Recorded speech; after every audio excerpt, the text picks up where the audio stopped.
Et je m'en vais vous raconter quelque chose qui a eu lieu en 1999. Une lettre était venue du Nigeria. Elle avait été envoyée au Cameroun par un évangéliste nigérian. Cette lettre était en anglais et elle avait été traduite en français. Donc il y avait ça en anglais et en français. Bon, là, il y avait, pour le français, il y avait, on a filmé aussi cette lettre, la version française. Et vous pouvez prendre un peu de temps pour lire cette lettre qui est venue du Nigeria, mais je peux aussi la lire ici. Debout, le Cameroun, car la lumière de la bienveillance de Dieu s'élève pour toi. Où chaque peuple du monde y avait une fois où Dieu rendait visite à son peuple. Cette fois-ci, c'est le moment de visiter le Cameroun.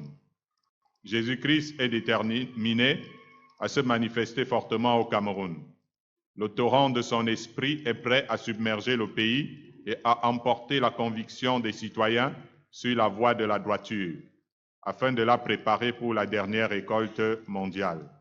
Prépare-toi, prépare-toi mon peuple. Prépare-toi pour la visite du Seigneur. Reste éveillé mon peuple, car voici l'arrivée du Seigneur monté sur une ânesse, ceux qui se sont purifiés de la pourriture.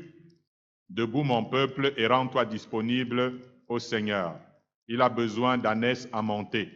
En ce moment où le Seigneur est prêt à répandre son esprit fortement sur le pays, n'y trouvera-t-il aucun récipient? Jamais. Debout ces vierges qui l'attendaient pour le proclamer roi sur le Cameroun. Déclarez fortement en jeûnant et en priant que le Seigneur s'est tourné vers nous.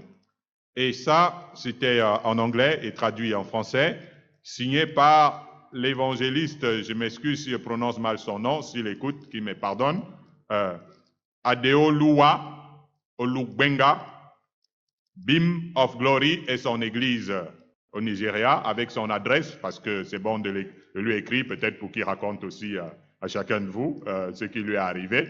Donc, puis au box 2017, Sapon Abeokuta, ça c'est venu du Nigeria.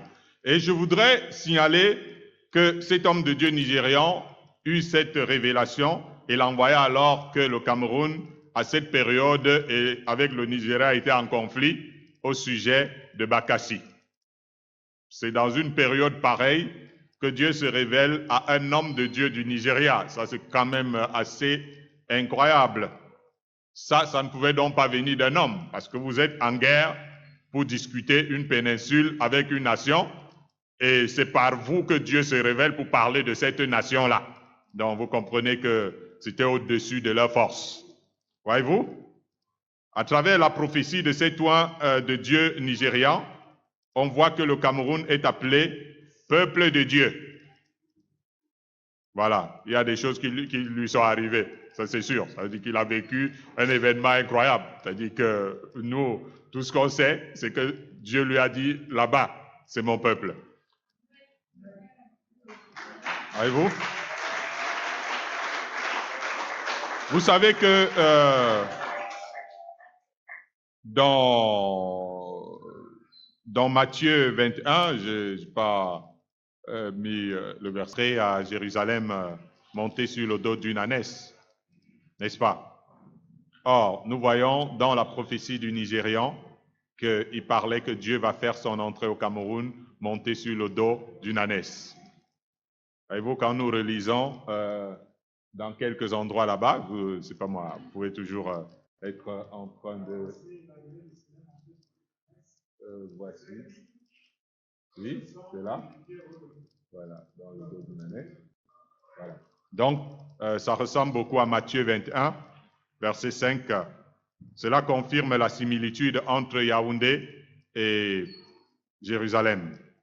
Mais là, c'est Christ glorifié, c'est-à-dire qu'il veut y faire son entrée, parce que le Cameroun a été désigné pour servir les desseins de Dieu pour la fin des temps.